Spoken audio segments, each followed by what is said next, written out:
Hello, everyone. Do you hear me? Yeah? Thank you all for coming. So I was thinking that since we are an educational institution, we should precede my maundering monologue with some group exercises. So let's begin.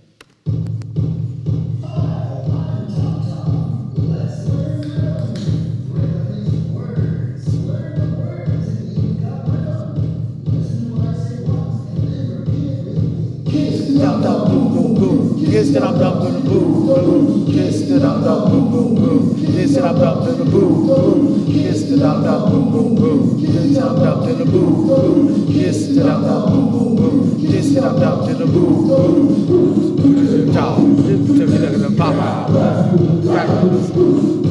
Top, to the pop, practice. Top,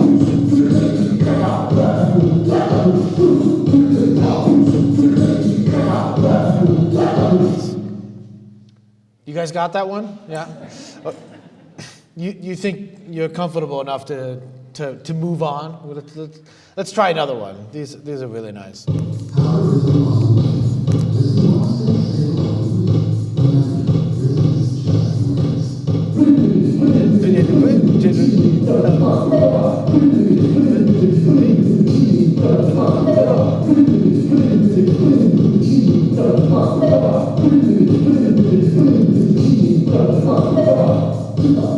Now, baby, tip up.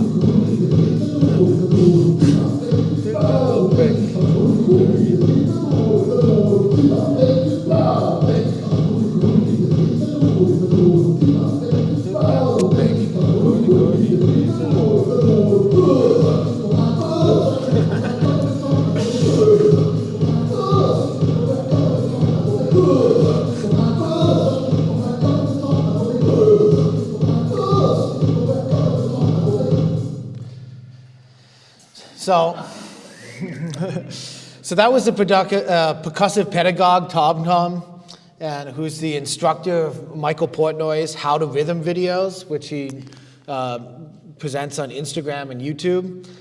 The artist Michael Portnoy is a self-styled director of behavior and is largely concerned with manipulating language and behavior as a tool for world bending, improving conventions of communication and action so as to liberate people from the structural and socially constructed limitations of physical and emotional language. Here, the artist takes a cue from online instructional videos to expand and mangle beat function systems for counting rhythm in music. You know, this ta-ta-ta, one-ienda, two-ienda, these type of rhythms. Through his kind of intertextual notation, beats become words, become images, become signs, become logos, become discourses. So let's do one more now that we've got a hang of it, and then we can proceed.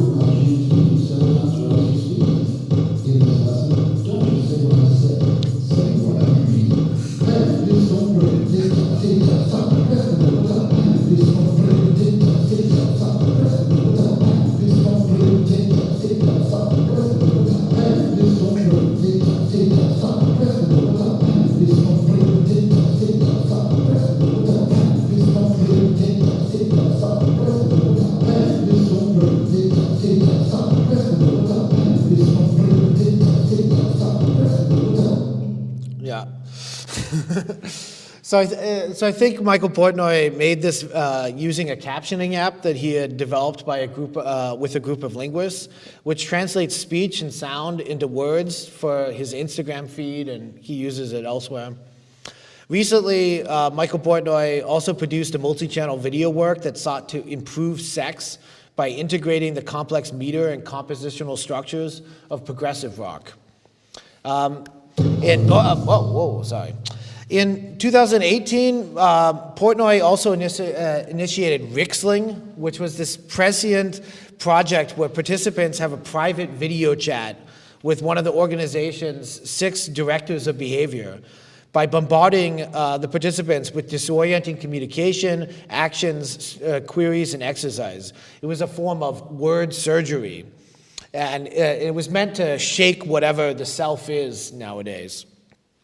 The tagline was, when life gets confusing, we get confusing-inger. This was amazing also. I mean, especially given all of our COVID experience recently, this was a kind of hybrid of a form of therapy and performance art, and you go on a kind of one-to-one trip with these different directors of behavior who really are directors. Portnoy's works are technologies that process language and conventions and conflate their logics to produce what the artist has referred to as a luto-sense, which comes from the Greek ludo for mud, something that's constantly slipping between frames of reference, semantic fields, abstractions, theoretical terrains, emotional registers, and tongues, where the what of the sentence is always being challenged, effaced, and rewritten. While I won't speak much further about Portnoy in my talk, I wanted to bring him up as an example of how words create these different kind of, words are a form of world building, and how these acts of word processing throw off the balance of cognition and disrupt stable meanings by accentuating the constantly changing conditions of language. Today, text is a verb, and the bird is a word. Haven't you heard? So, gibberish has become the norm in political discourse, as we know. Communications are constantly encoded with these disparate meanings. There's all types of all types of these dog whistles, all types of buzzwords that are used that different types of audiences interpret and use and deploy within a political terrain. The scrambling of text is also used as a means of contravening censorship by passing information through encrypted transmissions. So recently, restrictions in China gave birth to all sorts of these creative anti-search encryptions, such as vertical typesetting, reverse typesetting, and text written in oracles, emojis, Morse code in this case. Here's the emojis, Braille, and even Elvish and Klingon. So Chinese conversations about COVID or conditions in Hong Kong are being translated and manipulated so that they could pass through censorship. Tonight, I will leave the cultural politics of language and the reemergence of the hieroglyphic in language through like emojis and other things for someone else to talk about, because there's probably people who know these conditions better. But instead, I will discuss the bizarre word salad that surrounds art and consider the position of those who generate this kind of chaotic secondary information. This information occupies the spaces around art and is a peculiar occupation. This is an image of a curatorial wall text for an exhibition at Kumu in Tallinn, in Estonia, that was called the X-Files, Registry of the 90s. In this exhibition, they not only translated all of the text into Estonian and English and Russian, but they also translated it into wingdings, that classic Microsoft font made of symbols and glyphs. My talk will speak less about words in art and more about the words that use artworks and cultural artifacts as a notation to generate new connections. For some years, I've been referring to my work with language and art context as word processing. As if my hand is atrophied from disuse, I have developed an incomprehensible penmanship. Like, really, nobody could read it, not even I. So any physical writing has long left my toolbox. Over the years, I've met many people who I consider real writers, and I've also sought to distance myself from that type of archetype and to acknowledge the distance the words that I produce have from literary practices. Realistically, writing for me is more akin to information management. I cut and paste, collate, combine, and conflate references and thoughts in response to cultural objects. The author has been dead for some time, as we know, and the reader reigns supreme. And it's it's a massive truism that most practices, which we can refer to as writing today, are much closer to editorial skills, such as replicating, organizing, paraphrasing, reformatting, citing, mirroring, archiving, hoarding, storing, patch writing, reprinting, bootlegging, plundering, and transferring. Word processing, for me, simply acknowledges the contemporary ways that all of us continuously process text, or at least recognizes that all of our words today are mediated through standardized formatting software and apps. For some, this appellation would allude to the replacement of the human writer by a machine, but tonight I will leave questions on artificial intelligence or other new means through which words are being made to those who have more to offer on the topic. The term word processor, like typewriter before it, originally referred not to a machine or a computer program, but to a person, which was typically a female office worker trained to operate the machinery. Tonight I will speak about word processing as IBM defined it at its outset, as, quote, the combination of people, procedures, and equipment which transforms ideas into printed communications, which a very beautiful statement.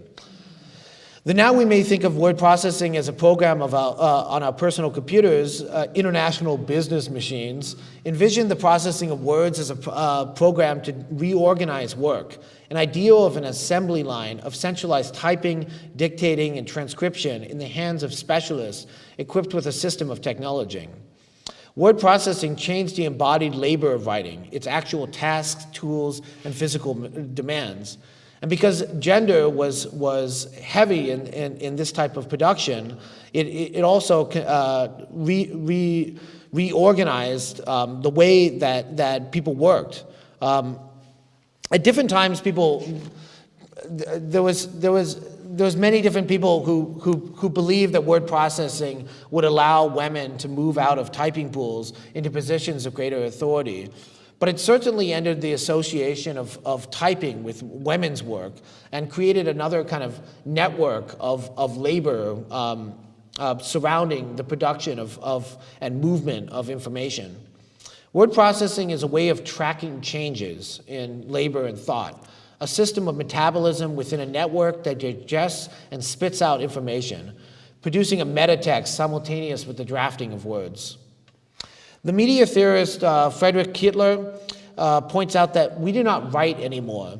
Human-made writing, he explains, passes through microscopically written inscriptions, which in contrast to all historical writing tools, are able to read and write by themselves. In the mediatic transition that runs through typography to programming, actual writing is concealed in the digital stack that at the level of the graphical software interface manifests as a line, as a gesture, as image, and as indicator, rather than as a traditional text. It is not only a matter of text messages, internet comments, spell check, corrective and predictive typing, algorithmically generated input suggestions, and so on, but a matter of not knowing on the part of the user how these writings operate in the first place at the level of the program. Everything that we write has this other text that is behind it. Willem Flusser describes this condition as the new illiteracy. The literary critic Marjorie Perloff has coined the term moving information to signify both the act of pushing language around as well as the act of being emotionally moved by that process. She posits that today's writer resembles more of a programmer than a tortured genius, brilliantly conceptualizing, constructing, executing, and maintaining this writing machine. This infinitely replicative reality of our word processing is perhaps acknowledged the best in recent writings by conceptual artists like conceptual poets, like Monica de la Torre, Bernadette Meyer, Vanessa Place, Rob Fitterman, Elizabeth Turnard, and the kind of uncreative writing of Kenneth Goldsmith and Craig Dworkin. Goldsmith speculates that poetry's response to this irreversible mutation in the ethos and modes of writing will be, quote, mimetic and replicative, involving notions of distribution while proposing new platforms of receivership. Words very well might be written not to be read, but rather to be shared, moved, and manipulated. What used to be called non-reading is the new reading. And the artist and poet Tan Lin's practice is an exemplary of this kind of conceptualist techniques of managing and reusing information. Lin's 7 controlled vocabularies, an obituary, 2004, The Joy of Cooking, which, if you look at this image, there's a lot of different possible titles for this, but that's just the easiest way of describing this, this book, or this archetype of a book that he produced. In this book, he considers the ways texts function like images and vice versa, so that the relation between the singular object identified as the image and its surrounding text is always in question. In addition, he's also interested in the relationship between expressive writing, which is like novels, poetry, and literature. In this text, he includes quite a bit of personal reflection, and he likes to put that in tension with what is often called informational writing, including everything from phone books to the backs of moist towelette packages. And Tan Lin is interested in the ways that reading that are more like skimming or distracted sampling. He operates with a theory and practice of what he refers to as an ambient stylistics, an aesthetics of poems, paintings, and photographs as thermostat-like regulators of energies that should not stir memories and their emotions, but permit feelings to disappear beneath a mask of superficial repetition or relaxation. For him, words should function as a pattern with a label on it, like the lines in a parking lot, and writing should be like a waiting area, a time slot, or a universal currency. Reading a book, says Lin, should be like going out to a restaurant or buying a candle holder. It should enhance the mood of the space that it occupies. Lin advances a place for information that acts not as a focal point for emotional catharsis, but as this hypnotic, repetitive, and sampled background to the reader or viewer's experience. Poetry as wallpaper, novel as design object, literature as placemats, text as ambient soundtrack, art as disco, which renders all information in a forward-on-the-floor rhythm, text as a search engine. Tan Lin advances that this sort of ambient word processing, which experiences words not for the information they contain, but for how they alter a space, should not draw attention to itself. Like drapes or a shade of paint, it functions as the background and the field from which other information emerges. Today, there are companies that sell books by the meter. Books that thus sold are not to be opened and read, but instead they are a sort of set decoration. Many of us bibliophiles in the art world use books similarly. They are these beautifully composed bits of paper that we absolutely must get at a specific time, yet they linger on our shelves to be pulled out sporadically, but rarely read from cover to cover. At best, the publications that we produce are coffee table books, a conversation piece, an operator in discourse. Art writing is a form of muzak. It is elevator music meant to induce certain moods in support of other information. One of the pioneers of sound design for film, Walter Murch, used to say that if the audience notices the audio in a movie, then the sound designer has failed. The sound should only help propel the story. It should not just be in the background, but integrated with the message itself. Without any sound, even in the ambience of a room tone, the narrative is lost. One can learn something from this ethic of present invisibility in regard to the text surrounding art. In a contentious essay by Boris Groys titled Critical Reflections, the author notices that while art criticism is not necessarily written to be read, it is somehow self-evident that something should always be written about art. He says, quote, "When works of art aren't provided with a text in an accompanying pamphlet, catalog, art magazine, or elsewhere, they seem to have been delivered into the world unprotected, lost, and unclad. Images without text are embarrassing, like a naked person in a public space. At the very least, they need a textual bikini in the form of an inscription with the name of the artist and the title." And in the worst case, this could be read untitled. Words around art are seen as vitally indispensable for exhibitions, yet at the same time they are regarded as entirely superfluous, this kind of afterthought. Other than being there adjacent to artworks, we really don't know what to expect or desire from these texts that come alongside art. And there's this odd metric at work that happens here. A picture is worth 1,000 words, and 1,000 words is most of the time worth maybe a few hundred euros if you're lucky, you know? The circulation of words around art is not simply the task of artists, critics, art historians, commissioned authors, or curators. In the exhibition system, one finds a range of word generators who are essentially anonymous.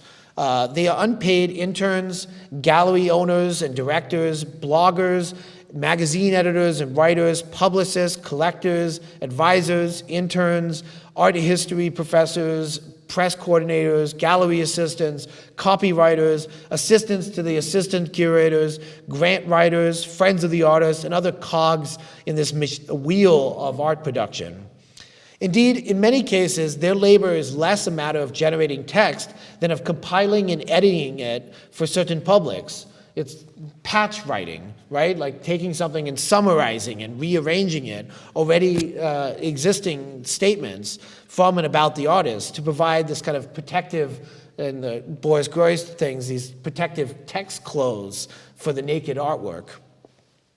Wordsmiths in the contemporary art context are either internal agents for an institution or often are outsourced laborers who are hired out of necessity, reputation, or fellowship to speak at once for the artist, the institution, and the public, while also giving this illusion of some sort of critical, objective distance and creative interpretation. Often these words are used to establish value, to give facts and details of authority about the artist's place within a discourse, or to list the artist's professional and personal credentials. Those that produce these immaterial word supplements to the artwork occupy a peculiar place in the system, to the side of the main event, but also act as these intermediaries at the point of exchange. But for some reason, they're also outside the more important transactions of economics or between the artwork and the viewer, which is always deemed as holy. Sitting at the side of the deal, the word processor extracts and redistributes surplus. They are a parasite in the system that benefits from the work of others and introduces noise into the transmission of the message. In 2011, the curator Chris Fitzpatrick and I published a text in the Canadian art journal Philip.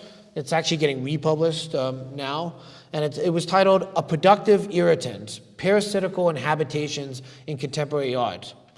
We were inspired by the French philosopher Michel Serres' book, The Parasite, which defines a parasite through three commonly held perspectives of the term, as biological, social, and communicative parasite, since parasite is also the French word for the noise in a communication signal. Serres' text discusses its namesake as a vehicle for introducing irritants to any given order, causing subtle changes that can be productive and cumulative. In our essay, we used certain biological parasites to look at how certain artists have used parasitical operations as effective strategies for the manipulation of context, the introduction of unsuspecting tactics, the redistribution of energy and surplus, and the identification of weakness within seemingly taut and enclosed systems. Our essay examined logics of inclusion and exclusion and looked at how artists have intruded into spaces where they were not welcome, from the gallery space to the public space to the media space.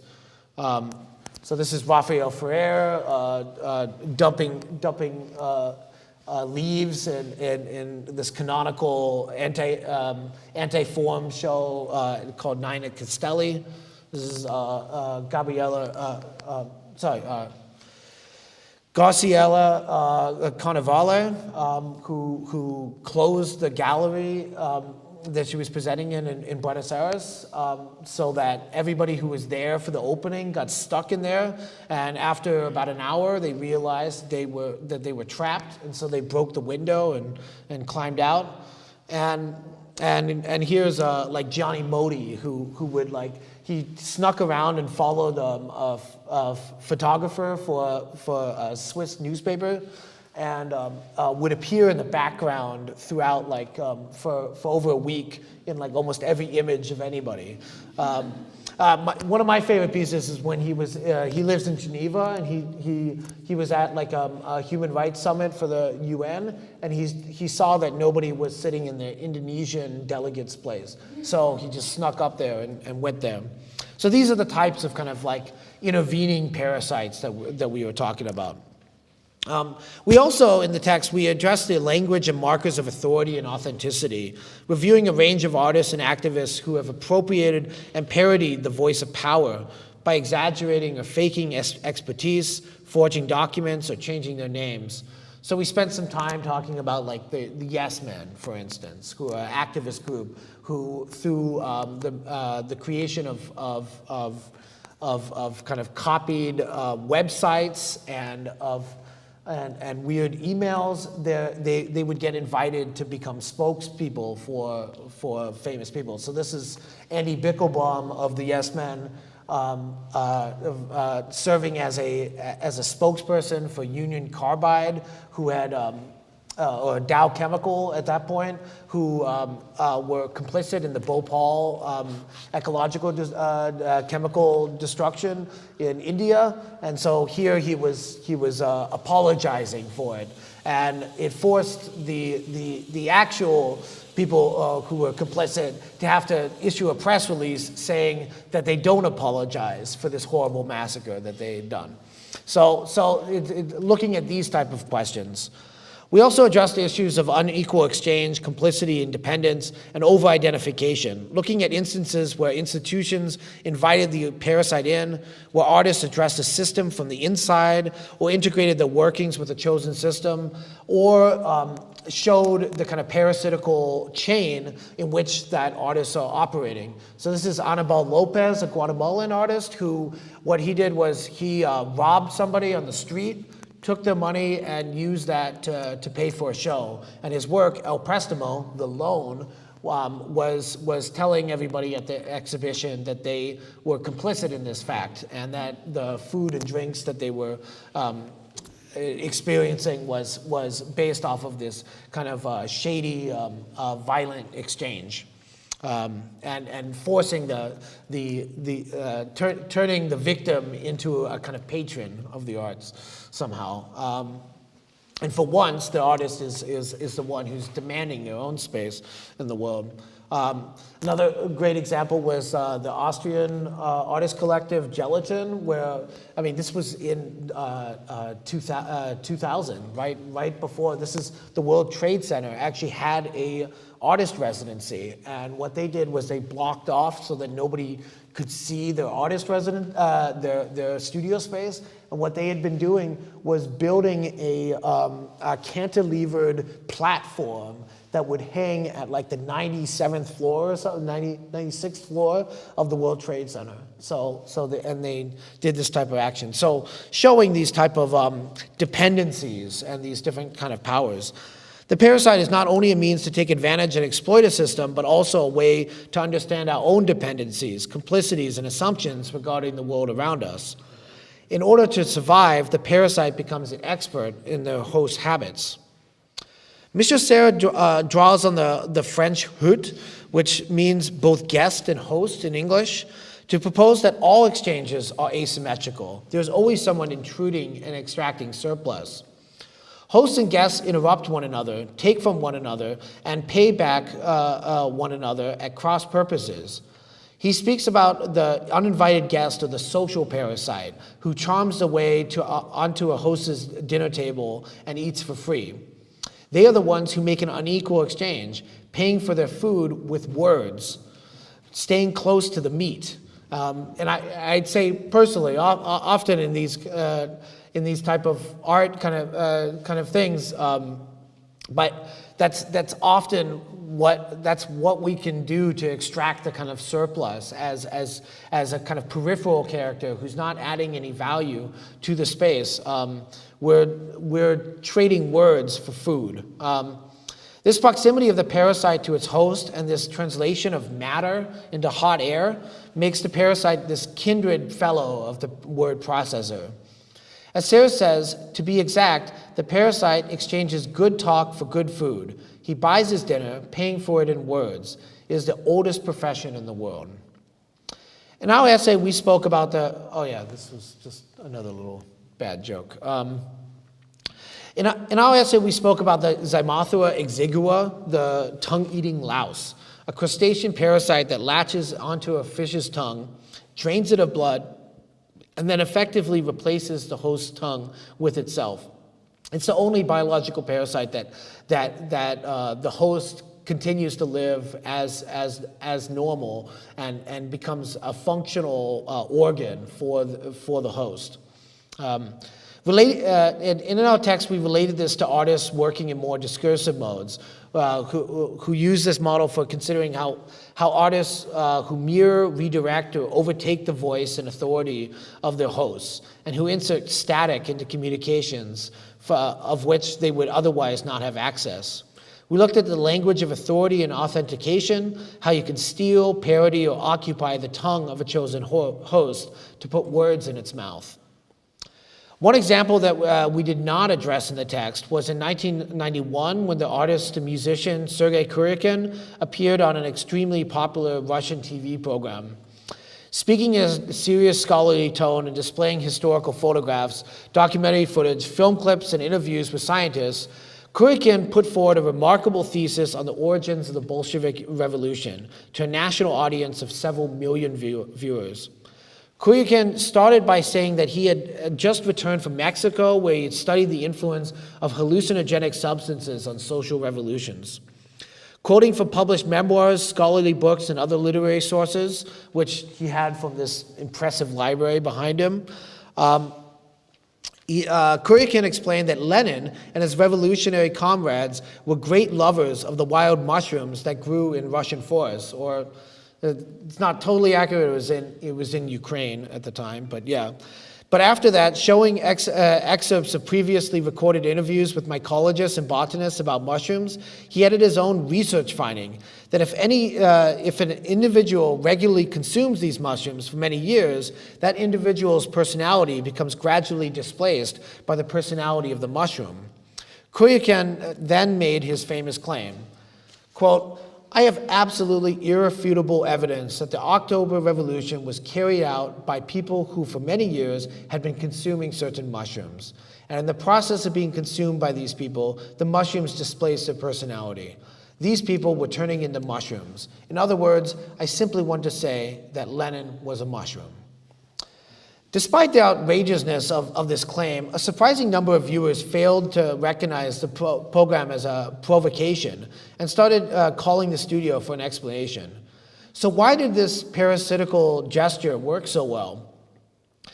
Kuryakin did this by deploying corroborating documents and evidence surrounding this real material with a barrage of words and nonsensical interpretations so as to overload the viewer's perception, making it more difficult for them to contemplate the literal content of each image or to question the claims made on its behalf.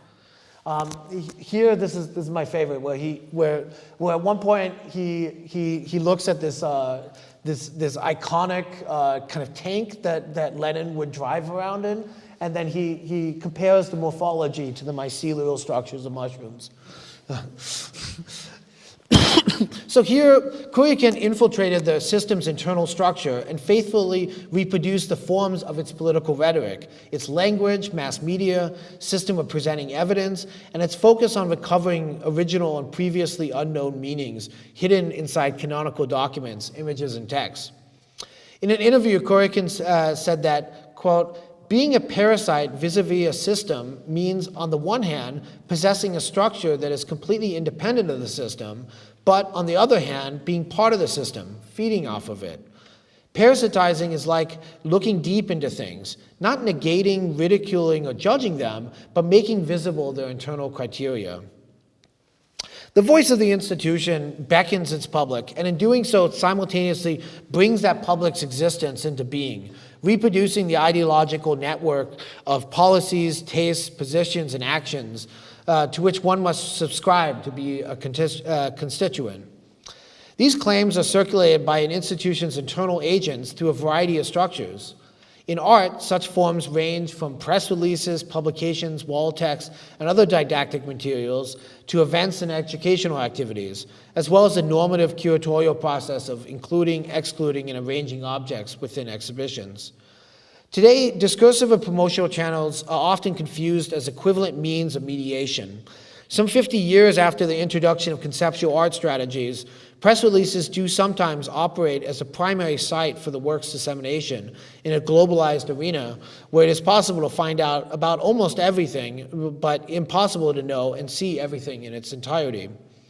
The role of advertising in arts distribution and constitution has become increasingly expansive throughout history, but the inflated use of promotional channels as the primary site for art's appearance or existence may be an inheritance of tactics and aspirations from the conceptual art of the 60s. Many artists used such channels, press releases, postcards, subscription lists, mail art networks, as site for the materialization and movement of their ideas. But at the same time, they also depended upon such formats to justify, commercialize, and announce the very existence of their ideas. Such gestures dialectically emphasize the correlation of what Seth Siegelob called primary information, the essence of the piece, the idea, and secondary information, the material information by which one becomes aware of the piece, the raw matter, the fabricated part, the form of presentation, and the circulating information surrounding the artwork, the idea. So today, artists and other word processors regularly use the press release as a site for creative work. And one of my favorite archives of this activity, if you ever have a chance, is forimmediaterelease.dk. If anybody knows who did this, because it was in Denmark, I would love to meet that person. But press releases have recently taken on the form of all types of stuff, from lists, poems, song lyrics, operas, GIFs, malware, quotes, diary entries, diatribes, and images. I mean, pretty much any sort of information that you can channel through there has served as a site for artistic work within the context of what could be termed a press release. It is still a common complaint that such mediative and interpretive materials drain a work of its blood, its life, which would then cast critics, curators, historians, and all these other cultural workers throwing words at art as vampiric, we're sucking it of its blood. As a parasitic attack on such institutional communication, the British artist collective Bank intercepted and redirected outgoing messages within the communicative channels of several hosts, specifically grabbing the press releases from commercial galleries. This was called faxback, which, at the time, galleries would fax their press releases, right?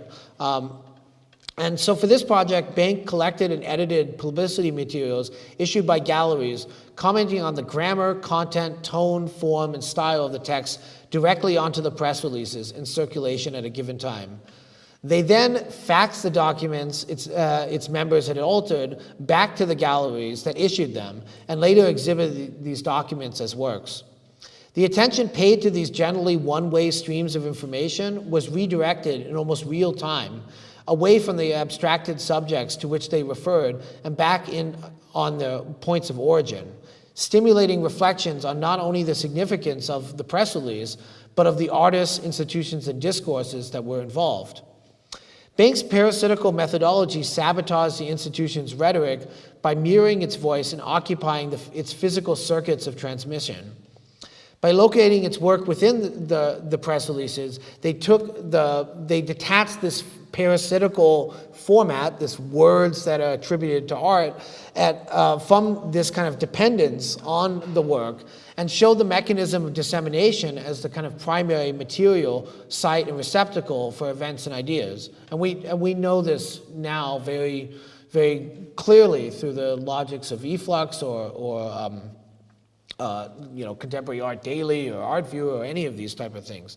That we understand that this type of information is circulating, becoming the primary primary information, not just a secondary side project or even a promotion.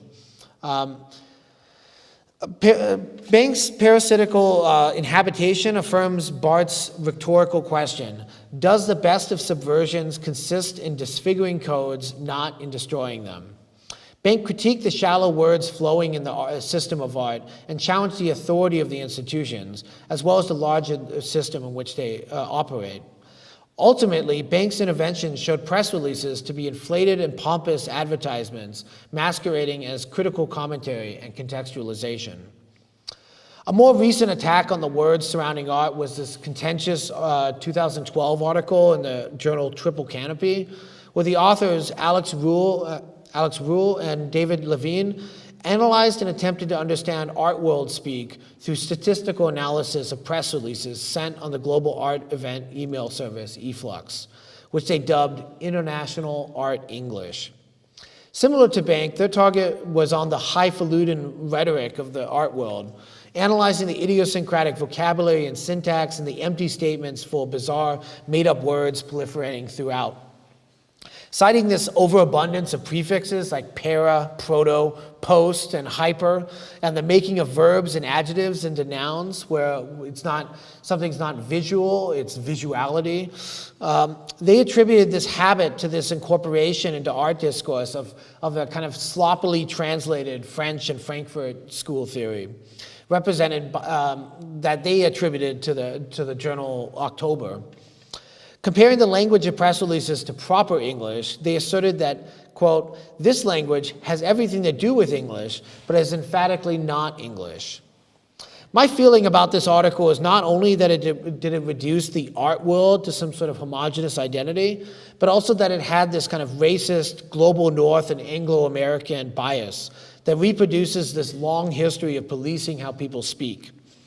Very little attention was put on the economic and cultural reasons of why underpaid word processors in the international art context are expected to communicate in proper English, much less the vast variety of the language itself, which is mostly spoken as a second or third or fourth language. Consider all these other non-standard vernaculars in the world, all those patois, those creoles, pidgins, dialects, and lingua francas that are used between people and often condemned by the ruling classes as uneducated or incorrect forms of speech. And as appropriate, there was substantial pushback for this international art English.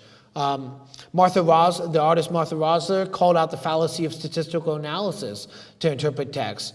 She considered the politics of English as a second language courses as this means of internationalization, this way that people in certain communities are able to move out into a larger world. And she also compared this ad art copy to food copywriting. Going further, Hito Steyerl encouraged a further exaggeration of this art speak through a kind of queered international disco Latin, a kind of digital lingua franca that revels in and remakes itself from its glitches and hitches, its glissandos and excesses, its digital dispersion, its composition and artifice. Perhaps one of the best responses was Mustafa Hader's When Art Speak Masks Oppression, where the author analyzed how the language deployed by the Guggenheim Abu Dhabi project was using this kind of specialized language as a way to politically mask corrupt and repressive conditions underlining the project. The artist and writer Miriam Ghani inverted this concept in her text, The Islands of Evasion, where she suggested that this polite and specialized language was possibly developed as a means of cloaking confrontational works so that they can circulate in spaces where they'd otherwise be censored or unsupported. Much of the issue with such specialized language is its repetition of certain words and phrases that they give the illusion of critical reflection, yet operate closer to decoration. In an essay recounting her experience working for the auction house Sotheby's, the writer Alice Gregory points out that essays in their auction catalogs are, quote, mostly a formality, but it plays a role in the auction house's overall marketing strategy. The more text given to an individual piece, the more the house seems to value it. I sprinkled about 20 adjectives Amid a small repertory of active verbs, explore, trace, question, I inserted the phrases negative space, balanced composition, and challenges the viewer ever so often. And there she goes. She gets a text. Gregory went on to suggest that such writing is actually a form of pulp, like a romance, western, or detective novel that's churned out and paid for by the page. Since the auction house's interest is only in the marketplace, such texts become rare concessions to the art world's native tongue. It becomes a genre with its own lexicon. Word processing around art is not meant to clarify, but to place the work in a discourse, and often the more hermetic and opaque the text is, the better. Art writing becomes a bit of a whipping boy in this respect. It's an easy scapegoat for larger issues concerning artistic research and its apparent misuse and misapplication of theory. In her 1990 essay, The Uses and Abuses of Theory, the architecture critic Sylvia Lavin chastised architects, critics, and artists as subcontractors who regularly import theories developed by scholars from very different intellectual traditions into the analysis of the works. As she points out, quote, there are architects who embrace a cacophony of jargon appropriated from other disciplines, hoping it will pass as theory when really it is just nonsense. Architects not only excuse and explain away their misreadings of theoretical texts, but celebrate them.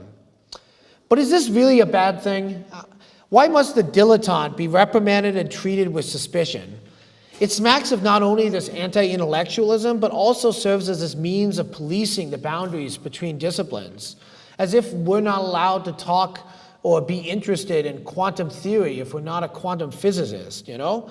Artists, curators, and others spend a substantial time trying to keep abreast with the latest buzzwords and theories, reorienting the interpretation of the work so as to fit within a dominant or emerging discourse. Yet, I believe that the misreading or even non-reading of a text and its messy misapplication is perhaps more generous to the theory itself. This thought is shared by the psychoanalyst and literary scholar Pierre Bayard, who published this very interesting book called How to Talk About Books You Haven't Read, which I personally have not read, but have skimmed a number of reviews and excerpts. Indeed, Bayard regards this habit as part of a spectrum of engaging with texts along different dimensions, where not only are there books we've read, but also books that we've skimmed, books we've heard about, books we've read about in secondary sources, books we've seen, books we've forgotten, books we've never opened, and books we know are important only as a part of a discourse. I mean, like, one does not have to read Freud to know Freud or to have an opinion about him. And often you have a better conversation with somebody when neither one of you really know what Freud said, you know? In truth, we never talk about a text. I mean, this is kind of his big argument. In truth, we never talk about a text itself, but only grab at parts of it, which stay in our memory, which forms this kind of adjacent inner text. Like you hear the word, wow, like Deleuze and Guattari, rhizome. Yeah, that's a great way. I mean, it's not that you have to totally read it to find a different way of interpreting and using it. Like Tan Lin, Bayard considers books not as canonical singularities, but as fleeting hallucinatory objects in a system of relational understanding. Judging a book by its cover is in fact more edifying than reading it, and perhaps more flattering to its contents. It allows the text to be understood not as it is, but what it could be. As Bayard quotes Oscar Wilde, I never read a book I must review. It prejudices you so. It seems that art writing is either too full of itself with academic ambitions or too lowbrow, too commercial, too mundane, too sloppy. It's funny that often the main people calling out the fancy rhetoric surrounding art are the art critics themselves. The specialized art critic is something of this oddity in our age, this anachronism. It's a throwback to when journalism was inciting, discourse was public, and media was paid for. Sure, these dinosaurs still exist, and reviews keep getting made, but the image of the critic as an arbiter of taste and attention is long gone. Perhaps there was a time when the public critical reflections determined the success of any given artwork, but today everything with an asshole has an opinion. Every couple of years, there's another conference on the death of art criticism and another platform that aims to bring the critic back by recalling the poetic and critical legacy of art writing in an unstable environment. One rarely sees a negative review nowadays. It's not only too much to work out a show, too much to call out a show of an artist. It's like it takes more work to criticize a show than it is to celebrate it. But also the expectations and dependencies of art writers has dramatically changed over the years, so that one can only write about a show if the institution advertises in a publication or pays for the writers themselves to come to the exhibition. The difference between a negative and positive commentary is gone. As Boris Groys points out, what matters in a review is what artists are mentioned, where, and how long they are discussed. Everything else is everything else. Writers in exhibition contexts can often feel like a third wheel in the spectacle of it all. They have no place or vital role in the system. The author is like an appendix rendered useless in a world where rocks and grass are no longer eaten. The conventional holy trinity of art is comprised of an artist, their work, and the viewer, or perhaps the father, the artist, the son, the artwork, the spirit, the idea, or some other bullshit trinity of the idea, or like the idea, its secondary information, its material distribution. Everything else is seen as superfluous, even exploitative. Is the writer a stand-in for the silent viewer? A representative for all the recipients who says what must be said, who stands up and enunciates what's on the tip of everyone's tongue? Or is the text simply the rants of a disturbed singular individual whose place in the picture is questionable at best and volatile at worst? Art criticism is perhaps always too close to its object and the ethical and economic and political conditions of its production and circulation. Most writers would perhaps say they are purists. They are driven by the inspiration catalyzed by the work and are compelled to write and reflect and give it some language. Yet they are also parasitical profiteers. They access the work of others and exploit it for their own gains. They've come to eat the big meal and they exchange words for food.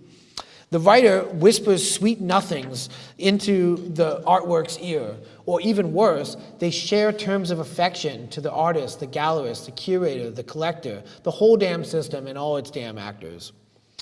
Perhaps one of the reasons that writing about and around art is abhorred, or at least ignored or ridiculed, is due to this prevalent belief that words can never do what an artwork can. And that lengthy diatribes contaminate the pure space of art. The art historian W.J.T. Mitchell diagnosed that a skepticism towards ekphrasis, the literary description of art, is often overcome by reminding ourselves that it is impossible for words to describe a work of art or for a work of art to fully illustrate a text. This presupposed impossibility of verbal representation to represent the visual is grounded in a reasoning that because various media offer different modes of perception, there must be a distance established, what Mitchell calls ekphrastic indifference.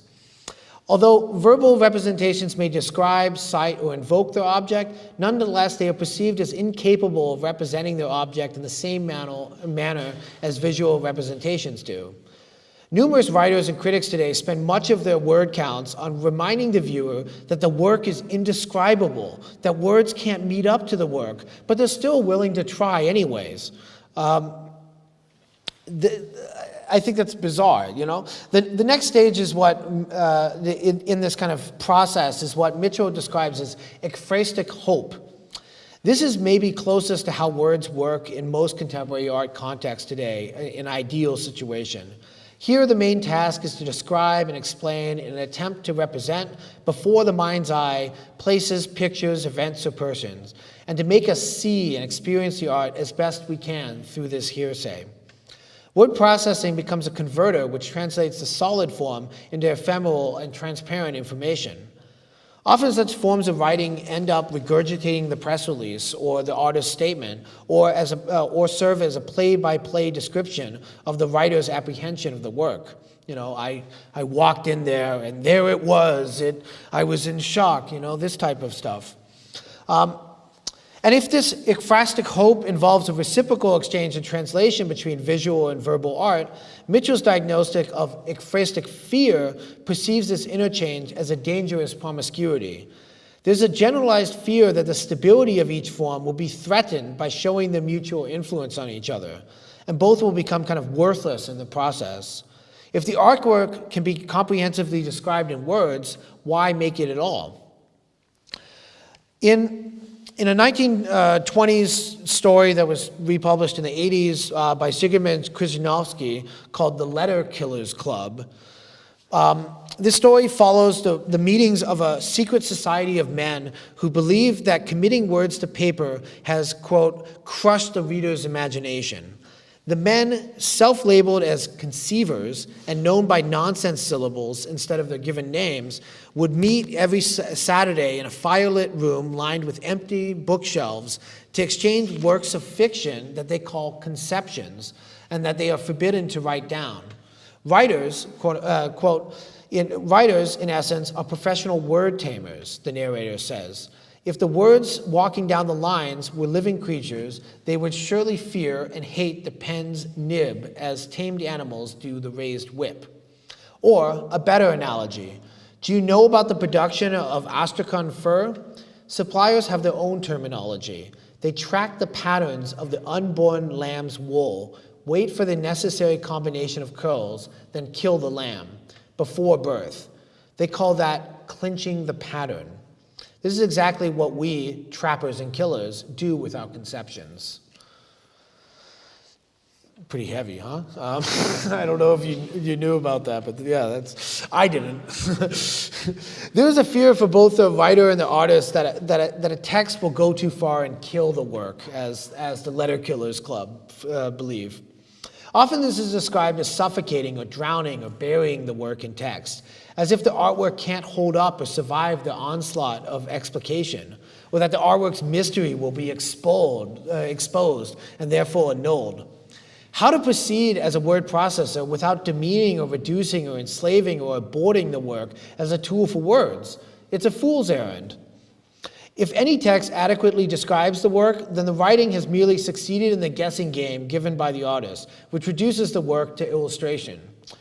We risk this inevitable conflict between the artist's intentions and the subsequent interpretations of the results. Whether these views match up matters more or less, but any mistake in the text can simply be ignored as the fault of the writer's subjective impressions, mishandling of words, poor taste, or even poorer vision. This is why there is a fear of contaminating the artwork with unnecessary, incorrect, or contradicting claims, allusions, and interpretations. I feel differently. I have faith that no matter what pile of words I throw in an artwork, that it will still stand up and exceed whatever sloppy interpretations I may have presented. To this end, I have participated in many, many exercises in over-interpretation. For example, in 2010, the curator Chris Fitzpatrick and I were invited to throw words at the Danish artist Nina Bayer's exhibition, What Follows Will Follow Too, at the Yerba Buena Center for the Arts in San Francisco. Alongside subtle interventions in and out of the exhibition space, the core of Bayer's exhibition was a series of 18 chromogenic prints of her previous exhibition, which were taken from installation shots, framed according to the skewed view of those images, and mixed up to thwart this perspective. You know, see, they're all kind of going in different ways. Our role was to saturate the exhibition in words. So each week, one of us would revise the wall text of the exhibition by interpreting the show in an entirely different way, producing an argument of sorts between how the show could be read. As footnotes to this endeavor, we also did readings of different texts from a podium with an avian audience, and we even invited a priest to give his own theological interpretation of the show. This exercise, which is compiled into a publication, this is the pile of wall text. This exercise, which was compiled into a publication, was not directed towards arriving at some sort of correct interpretation of the show, of like refining it to finally like get to the essence of what Nina had done. But it was more to kind of overload the show with interpretative directions, so as to both show the fallacy of this endeavor and kind kind of imply a possible infinite process of making sense. I believe that many writers worry that they will freeze the artwork by setting the record too straight, too determined, that they will fix meaning too much and destroy the joy for the viewer. But personally, I want to flood the museums with interpretive avenues and test the artwork's buoyancy. You know, sticks and stones may break your bones, but words will never hurt you. And if your artwork can't make it through the process of us just throwing bullshit at it, then I mean, you should really consider like the parameters of interpretation here. Boris Groys points out that rather than justifying or protecting the work from criticism, texts around art are often resisted by artists because of a fear that it would isolate the work from its potential admirers, ruining its seduction and its possible sale. You don't want to open all the gates of analysis or close the work off from its possible future interpretations. Matisse famously said that the tongue of the artist should be cut off. The work should speak for itself, yet often the work is unbearably silent. Word processors interrupt this idle silence by telling stories of a thing in progress. We jumpstart the artwork engine with a battery of results. We give the work a series of pep talks, hoping it will finally live up to its potential. One of my favorite examples of a text speaking for a mute object is Wayne Costembaum's book, The Anatomy of Harpo Marx. This is a really bad screenshot, I'm sorry. But in this, Wayne Costembaum give an intimate play-by-play account of every single gesture by Harpo Marx in all 13 of the Marx Brothers films. Compensating for the character's silence, Costembaum uses a detailed analysis of the physical body of Harpo, weaving in autobiographical and philosophical musings as he addresses Harpo's Jewishness, his cuteness, his sleepwalking, his ethics and economics, and his idiosyncratic kinks and gendered and sexualized performances. Here's a short example where Costembaum speaks about a scene in Duck Soup where Harpo has been caught stealing by putting his hand in other people's pockets. I feel like I should do Wayne's voice, but I could never do that. Oh. Limp shyster hands. Harpo's limp hands flamboyantly advertise indifference to standard opinions of how men should behave. Harpo's hands, a shyster's, refuse masculinity. He offers slapped knuckles, silenced fingers. And he flaunts these rebuffed tools, engines of reprisal. By hanging flogged hands out to dry, Harpo sends Kennedy a shame Valentine. It's beautiful. I mean, in this, it's like he really goes through every single gesture that this mute character does and uses that as a way to talk about all types of different things while still placing it within the kind of body of this character, of this work. From these scrupulously assembled still images, Costembaum produced somewhat of an absurd reflection on visual cultural criticism, exercising exaggerated and excessive emphasis to examine Harpo's nonverbal communication. But how do the artworks themselves feel about all these words that are attributed to them? One classic project that addresses this question is Elmgren and Dragset's Drama Queens, which staged a conversation between 7 famous artworks as a live theatrical performance and later as a video. So I'm going to just play this. I was a perfect example that I symbolized certain internal aspects of human experience. The walk of the thinker, the gatherer, the hunter. Will you give it a great reading of your own Presbyterian? I'm trying to make a conversation. Then we won't let that be. They called me soft and quiet. Some said I was derivative. They said I was a nothing, an empty gesture, a superficial, if kind of clever decoration. Others said that in fact I embodied a devastating critique of the economy of the superficial. They said that from the tips of my ears to the ends of my feet I was a dazzling attack on the whole culture's obsession with wealth, glitz and easy pleasures. Still others thought that I was genuinely charming, that I should reel on a sense of fun and joy and irony that has all but vanished from the world. And what's your own opinion?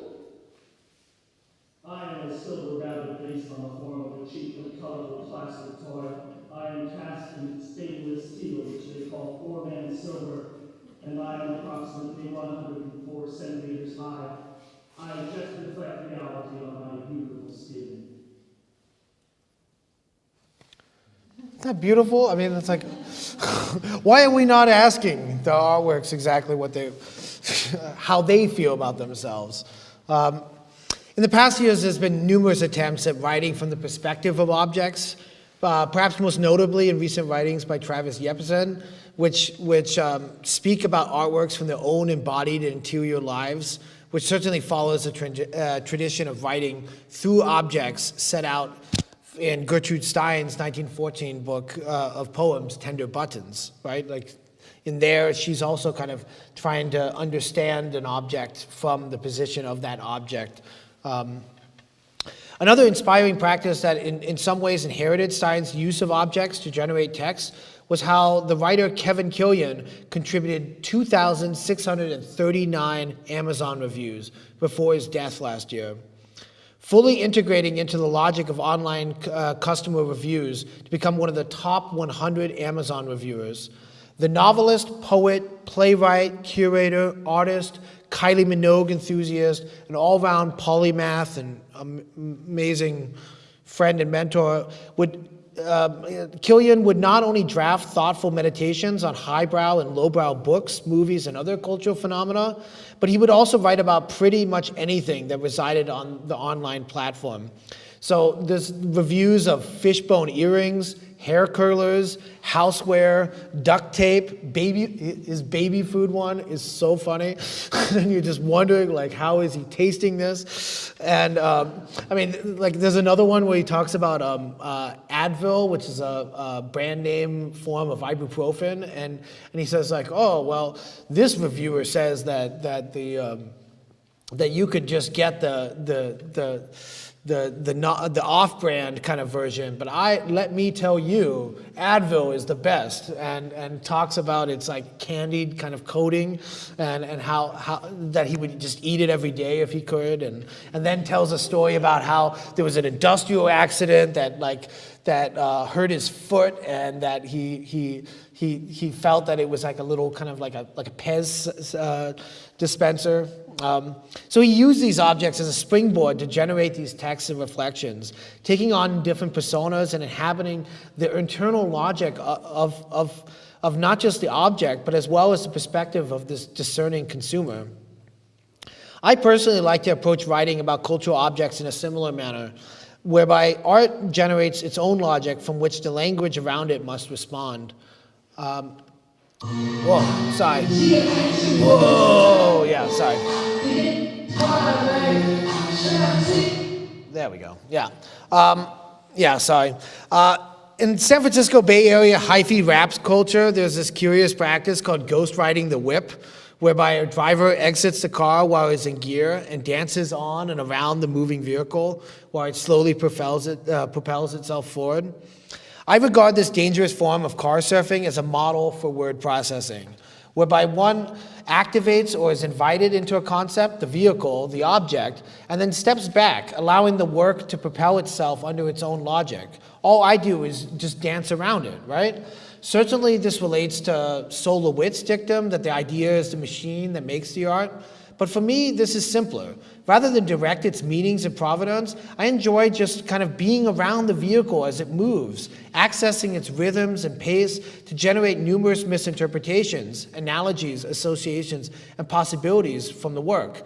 At different times, the vehicle will veer off, and it could be dangerous, and I can follow it in the wrong way. But I like this idea of, like Mr. Fab, like one of the kind of like main proponents of this, he used to say that he was like taking his car for a walk, and I like the idea of taking the artwork for a walk, like of letting it kind of propel you while you are kind of accompanying it on its journey.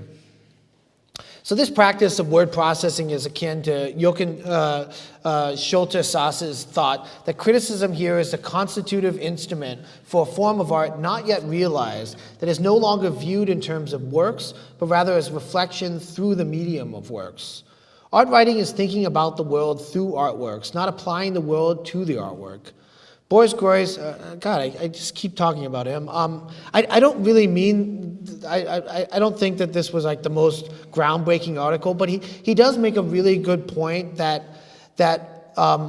that because art texts are not really read, and because they are not they don't require the same constraints as academia or journalism, you can kind of write whatever you want. You can kind of throw in all these diverse theories, these intellectual takes, these rhetorical strategies, these stylistic props, this kind of some level of scholarly knowledge, but also personal stories, and all types of different examples. And there's a possibility in this type of word processing that allows us to be kind of clumsy and sloppy with the production of these words. It's like, why what is the problem with being a dilettante? Why not just collating these different references? This allows for a lot of writers to be able to produce things that they could otherwise not do. I like to think of my work as not propositional, but prepositional. A preposition is a word used to link nouns, pronouns, or phrases to other words within a sentence. Similarly, I'm interested in linking cultural artifacts to connect objects, people, times, and locations through these kind of sloppy analogies and a kind of misapprehension of morphologies. To use the standard English grammatical example of the preposition, my work occupies a position parallel to the box, around the box, beside the box, below the box, on top of the box, off the box, toward the box, above the box, beneath the box, in front of the box, behind the box, along the box, and behind the, I said behind the box, yeah. I generate words about the box, concerning the box, among the box, for the box, across the box, from the box, between the box, near the box, within the box, out of the box, in exception to the box, against the box, beyond the box, in spite of the box, despite the box, instead of the box, with the box, because of the box, with regards to the box, through the box, throughout the box, and before, during, and after the box. So this is how I kind of perceive of how word processing can operate today. So I'll give you just like some quick little examples of some of this. Like a good example is the last lecture that I gave in this place. Was about the portable hole. So I used this weird object that had never really been talked about within the context of the history of cartoon animation, yet for some reason it's kind of ubiquitous in that kind of legacy, and then used it as a way to kind of apply and throw, that's the best thing about a portable hole. You can put it everywhere, and you can pull anything out of it. So it became, because it's also with lots of different kind of video kind of things. I'm also like making a relationship to the internet as a kind of form of portable hole. But it's also just this kind of process of like using this kind of specific object as a way to talk about all types of things. At other times, this type of word processing or ghostwriting is much more transparent, where my job is really just to implement a work. A good example of this is a work by Laura Kamenskaita, a Lithuanian artist. This was actually in Copenhagen as well, and for a project in Vermilion Sands. She had a solo show there a few years ago. But the taxi driver is essentially just it's a vehicle for her work that is kind of a portfolio, a box that I'm unpacking, and there's a kind of scripted way in which I'm encountering and organizing the different material, and it's a kind of a live demonstration of the kind of unpacking and reading of her work, both a kind of demonstration of the works, but also a kind of demonstration of the apprehension of the works. So these type of kind of games. I mean, here I'm not adding many words into this, but I'm still kind of serving as a vehicle or driving the vehicle for her work. And other times I've done a lot of texts that were like completely speculative. Like last year I was asked by the Belgian artist Steve van den Bosch to kind of draft a bunch of speculations about a work that he was planning on making, and with no other information than its date, and that eventually it'll be made. And so the whole time I'm just saying, like, what the fuck could this thing be, and what does this mean, and what does it mean for me to be as opposed to be talking to the information and to the work. Normally, art writing is always after the work has been made, but in many different ways, I'm operating simultaneous while the works are being made, or in conversation with the artists and others. At other times, I've done kind of projects where I was asked for this. It was a week. It was a summer show where every day I arrived at this gallery and there was artwork that was sitting there, and then I just had to sit there and write and interpret this artwork with no other information around it.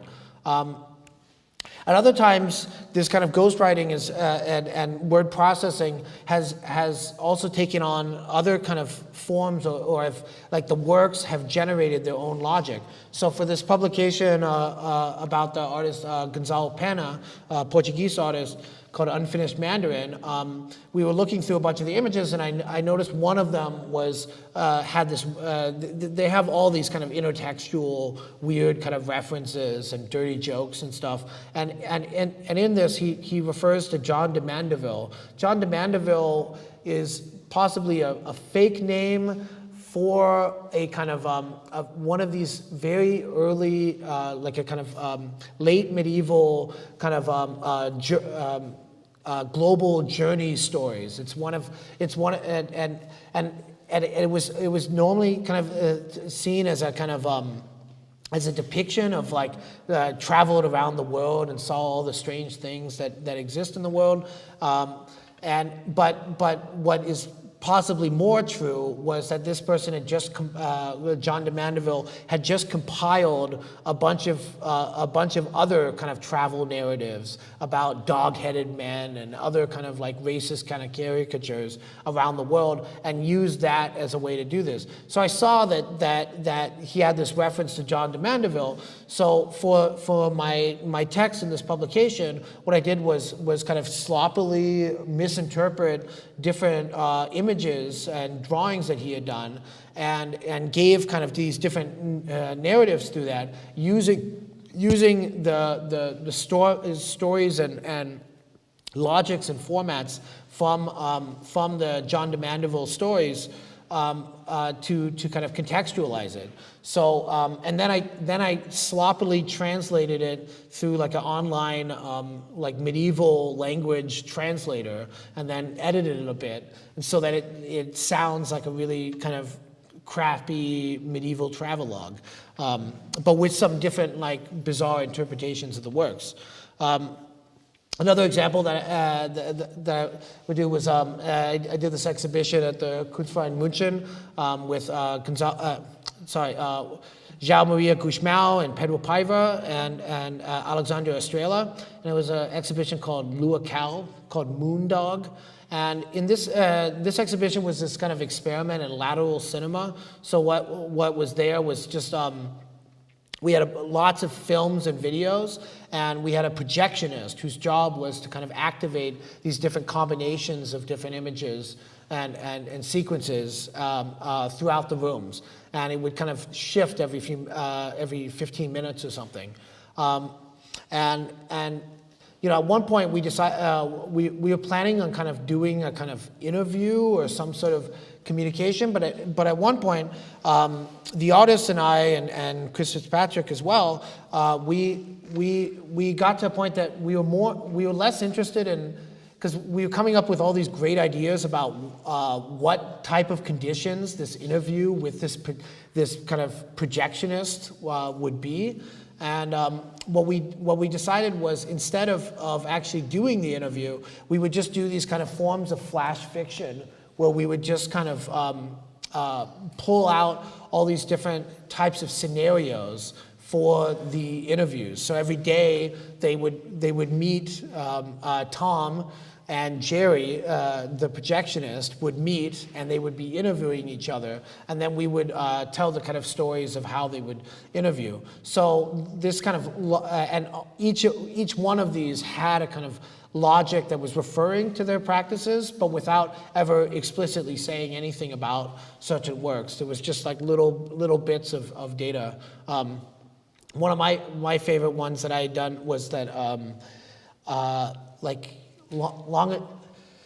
when films used to be made, there were traveling technicians whose job was to go to different theaters and calibrate the projection equipment, and they were called operators.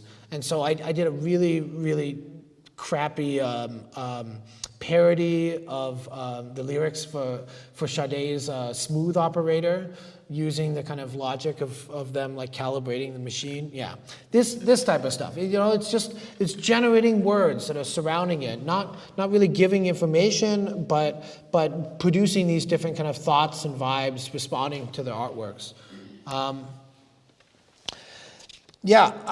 Another. Oh, wait, what's going on there? Yeah, it doesn't matter. Another thing that I've done a number of times is worked really directly with artists to produce or to encourage them to produce their own texts and to work with them in collaboration. And a good example of this is an exhibition and text called Mercury that Simon Dybbroe Møller and I did, where essentially Simon had been for many years doing these kind of educational seminars, and in other texts related to some of his work, he had been exploring this kind of concept of the photographic, of that photography as such is gone and is long dead, but that now photography is kind of spread out into everything, and that now we read and experience the world through the logic of the photographic. And so I'd been encouraging Simone to compile this and wanting to see what this text would actually become. And so what we did was, we got an opportunity to do an exhibition for the Tallinn Photo Month Biennial last year in Estonia. And so what we did was we did an exhibition, and the point of the exhibition was to force us to do the text, and the point of getting the text done was to force was based off of trying to support the exhibition. So we created this type of overlap between us, and a kind of a different reasoning, using the text as a reason to generate decisions within an exhibition context, and using the exhibition as a reason and as a logic to generate words. So, and that was extremely fruitful, kind of fun way of generating text in these kind of contexts. And in that case, I also was not like the writer in this case. It was a real kind of immersed collaboration where it was more that we were kind of editing each other and taking kind of Simone's ideas, and then I would just dump information into it, and then he would refine it and do his much better kind of language word processing into this, and then we would kind of come out with some sort of object and some sort of kind of set of words that were kind of the vibe that we were looking for, which was actually very much oriented towards kind of trying to have a kind of logic and a language of a kind of generalized pedagogy of kind of inhabiting the language of like Marshall McLuhan and people like that, of this kind of very educational kind of condition. And I think that's a whole other kind of part. I often say a lot of writing is just description, but often doing some real description means something. So like this guy, Frank Chu. Frank Chu is a professional protester in San Francisco. He does this every single day. Every week he composes a new sign, and this sign has a system of logics in which that his protest is essentially that he feels he feels that he and his family were surveilled through kind of secret cameras that generated a reality television show that then became super popular in these 12 galaxies. And at one point, it became so popular that it became syndicated intergalactically. And so his protest is about not about calling out this conspiracy that aliens were recording he and his family, but that he didn't get royalty rights for the use of his image. And so every day he's out there protesting and intervening into other people's protests as a way of not just making clear this kind of logic, but also of this conspiracy, but also placing himself in them. And also, Chris Fitzpatrick and I did a number of different exercises in trying to kind of understand and decrypt his kind of coding system and his writing system, because it was very kind of refined. I mean, it would be normally like a media figure, and then 12 galaxies, or later it became like jillions of galaxies. Then it became technology. Then it normally became like a media apparatus and the way that they treated him. Then another one would be like a verb that would happen. I mean, there was always a kind, and then another one talking about the scale. So there was always this kind of language, but nobody had ever actually just, like he's kind of a celebrity. I mean, there was a bar in San Francisco that was even named the 12 Galaxies. I mean, he really is a kind of celebrity. Everybody knows him, but they only talk about him as an eccentric. Nobody's ever like taken the time to actually look at what he's doing and what he's talking about and taking it seriously and trying to understand it. So this kind of like word processing is taking also his form of word processing, which he gets through media, and trying to kind of articulate it or mediate it for others. Another example is actually the latest essay that I will be publishing. This is from a Polish artist named Jan Dymkowski, who's been working for almost 60 years now. And lots of his paintings and drawings involve very similar kind of images as this. And every single essay, I mean, maybe this has to do with like the prudishness of Polish culture, or that art historians and other people really were trying to maintain that he's a serious artist despite the kind of content there. But everybody always just described it as erotic. Nobody said that this was like also a narrative of polyformic gender and sexual interaction. Nobody said that this was a form of ecology and a form of affect and sensuality that he was articulating through the infinite possibilities of the body itself. And so like often it's the job of word processing is also to like rectify what is not being said, that is so bare obvious right in front of you, but everybody finds these kind of other ways around it. And so there's also like a politic of just saying it what it is. And so this is what I